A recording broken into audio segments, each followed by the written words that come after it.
নতুন করে এক বাংলাদেশ নির্মাণ করবার স্বপ্ন দেখছে। এবং আপনারা যারা সোশ্যাল মিডিয়া দেখেন, আমি কিন্তু সোশ্যাল মিডিয়া দেখি না, যারা দেখেন তারা ইতিমধ্যেই জেনে গেছেন যে সবচেয়ে জনপ্রিয় নেতা এখন হচ্ছেন তারেক রহমান। ঠিক কিনা ভুল বললাম?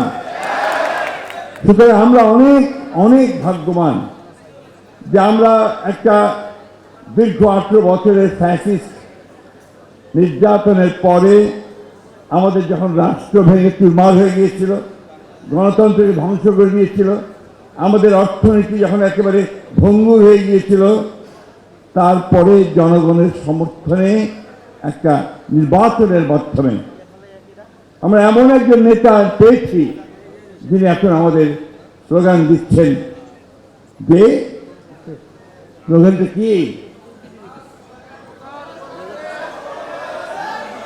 গর্ব দেশ, তার আগেরটা কি?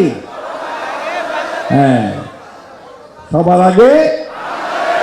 এই স্লোগান আমাদেরকে সামনের দিকে এগিয়ে নিয়ে যাচ্ছে। আমি বক্তব্য একেবারেই দীর্ঘ করব না। প্রিয় সহকর্মীবৃন্দ, আমরা দীর্ঘ 18 বছর আমরা বহু নির্যাতন সহ্য করেছি। আমাদের সমস্ত জীবনটাকে 18 বছর ধ্বংস করে ফেলা হয়েছে, তছনছ করে ফেলা হয়েছে। এখানে আমি সামনে যাদের দেখতে পাচ্ছি, আমার সহকর্মীবৃন্দ, প্রত্যেকেই ভয়াবহভাবে নির্যাতিত, নিপীড়িত। আমাদের 60 লক্ষ মানুষের বিরুদ্ধে মিথ্যা মামলা দেওয়া হয়েছিল। আমাদের 20,000 তরুণ নেতাকর্মীকে হত্যা করা হয়েছিল। ইলিয়াস আলী সহ 3 জন 1700 নেতাকর্মীকে গুম করে ফেলা হয়েছে। তারপরেও কিন্তু আমরা আমাদের দেশীয় নেত্রীকে লক্ষ্য করে মাথা নত করিনি। করেছি কখনো? লড়াই চালিয়ে গেছি, তাই না? এখন আমার যে বদনাম আছে একটা, যে কথায় কথায় আমি আপনার কবিতা বলি, আবার আজকে একটা কবিতা বলবো, কিছু মনে করবেন না। এই কবিতাটা খুব ছোট্ট, ভারতের ব্রিটিশ পিরিয়ডের, এবং সেখানে আপনার জাস্ট 1 মিনিট আমি বের করে নিই, ওটা তো আমি খুব কাঁচা।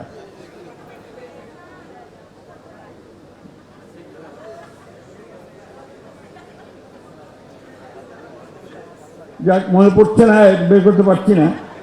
এটা হচ্ছে তখনকার দিনে কয়েকজন কবি খুব বিখ্যাত ছিলেন। তার মধ্যে আমাদের রবীন্দ্রনাথ ঠাকুর, নজরুল ইসলাম, আরেকজন ছিলেন একজন সমালোচক কবি, রঙ্গলাল বন্দ্যোপাধ্যায়। তিনি একটা কবিতা লিখেছিলেন, খুব ছোট। তিনি লিখেছিলেন, স্বাধীনতাহীনতায় কে বাঁচিতে চায় হে, কে বাঁচিতে চায়।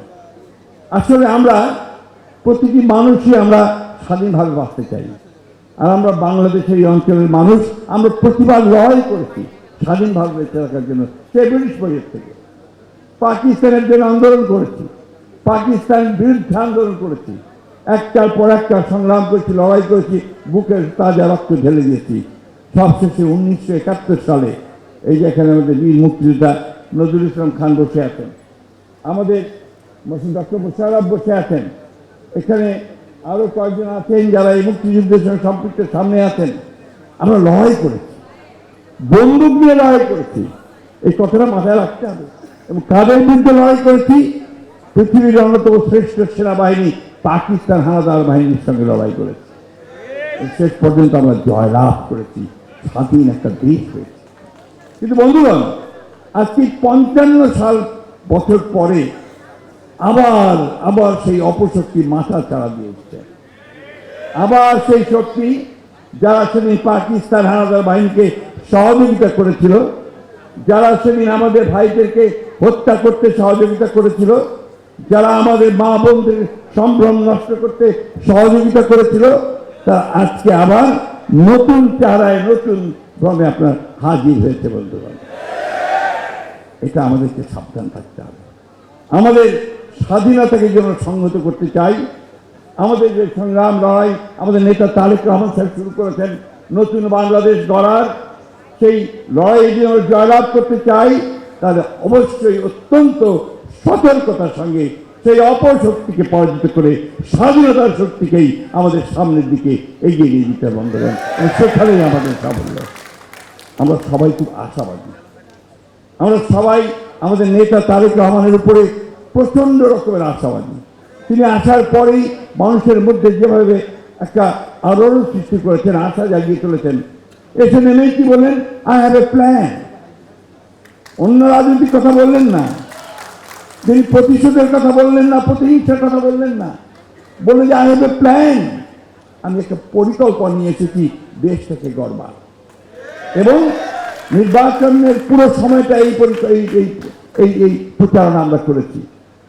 আর নির্বাচনের পরে পরেই তিনি প্রথমে হাত দিয়েছেন সেই কাজে। ফ্যামিলি কার্ড, কৃষক কার্ড, কৃষকদের 10,000 টাকা কৃষি ঋণ মওকুফ, খাল খনন, কাজ শুরু হয়ে গেছে বন্ধুগণ। শহীদরা যেমন একটা কর্মযজ্ঞ শুরু করেছিলেন তার দায়িত্ব পাওয়ার পর থেকে, মাত্র 3.5 বছরে তিনি গোটা বাংলাদেশকে সেই বটমলেস বাস্কেট থেকে একটা সম্ভাবনাময় বাংলাদেশে পরিণত করতে সক্ষম হয়েছিলেন। তাঁরই যোগ্য পুত্র তারেক রহমান আজকে আমাদেরকে সেই পথ দেখাচ্ছে। আসুন আমরা সকল অপশক্তিকে পরাজিত করে আমরা আমাদের নেতা তারেক রহমান সাহেবের হাতকে শক্তিশালী করে আমরা সামনের দিকে এগিয়ে যাই। অতীতচারিতা ভুলে গিয়ে আমরা শুধু অর্জন করি আমাদের সুন্দর ভবিষ্যৎ, আমাদের সন্তানদের জন্য সুন্দর ভবিষ্যৎ, আমরা বাংলাদেশ যেন মাথা উঁচু করে বিশ্বের দরবারে দাঁড়াতে পারি, সেই কথা আমাদের করতে। আমি শ্রদ্ধা ভরে স্মরণ করছি, যে কথা আমি বারবার বলি, যে আমাদের প্রথম নারী মুক্তিযোদ্ধা দেশনেত্রী বেগম খালেদা জিয়া, তিনি যার সারাটা জীবন এই গণতন্ত্রের জন্য তিনি দান করেছেন, অবদান রেখেছেন, যে বারবার 3বার নির্বাচিত হয়ে বাংলাদেশের অর্থনীতিকে একটা জায়গায় নিয়ে গিয়েছিলেন, সেই মহান নেত্রীকে আমরা আজকে আবার স্মরণ করতে চাই। আমাদের সেই মহান নেতা যিনি বাংলাদেশের স্বাধীনতা ঘোষণা করেছিলেন এবং যুদ্ধ করে দেশ স্বাধীন করেছিলেন, শহীদ প্রেসিডেন্ট জিয়া রহমানকে আমরা স্মরণ করতে চাই। আমাদের সেই সব বীর শহীদদের যারা বুকে তাজা রক্ত ঢেলে দিয়ে আমাদের স্বাধীনতা এনে দিয়েছে, আমরা তাদেরকে কখনোই ভুলব না। আমরা ভুলব না এই দীর্ঘ 50 বছর যারা আমরা গণতন্ত্রের জন্য লড়াই করেছি, অধিকারের জন্য লড়াই করেছি, তাদের কাউকেই আমরা ভুলব না। আমরা 24শে জুলাই যোদ্ধাদেরও কখনোই ভুলব না। আপনাদের সকলকে অনেক ধন্যবাদ। আমি সময় নিয়ে নিয়েছি, সেজন্য আমি দুঃখিত। আসসালামু আলাইকুম, খোদা হাফেজ। বাংলাদেশ জিন্দাবাদ, বাংলাদেশ জাতীয়তাবাদী দল জিন্দাবাদ।